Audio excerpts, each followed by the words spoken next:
परवीन शाकर साहिबा की खूबसूरत गज़ल आप दोस्तों के नाम, मोहब्बत करने वालों के नाम और मोहब्बत में टूट के बिखर जाने वालों के नाम।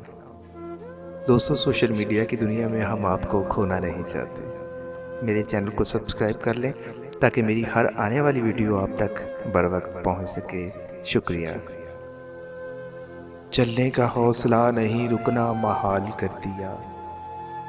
इश्क के इस सफ़र ने तो मुझको निढाल कर दिया। ऐ मेरी गुलज़मी, तुझे चाह थी एक किताब की, अहले किताब ने मगर क्या तेरा हाल कर दिया।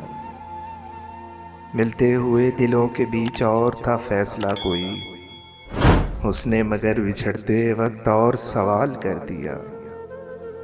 अब के हवा के साथ है दामने यार मुंतज़र, अब के हवा के साथ है दामने यार मुंतज़र, बानुए शब के हाथ में रखना संभाल कर दिया।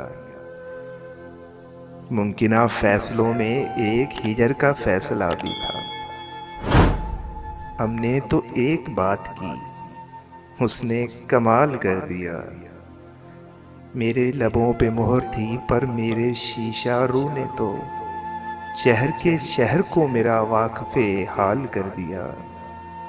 चेहरा वो नाम एक साथ आज न याद आ सके, चेहरा वो नाम एक साथ आज न याद आ सके, वक्त ने किस शबी को ख्वाबो ख्याल कर दिया। मुद्दतों बाद उसने आज मुझसे कोई गिला किया, मनसबे दिलबरी पे क्या मुझको बहाल कर दिया।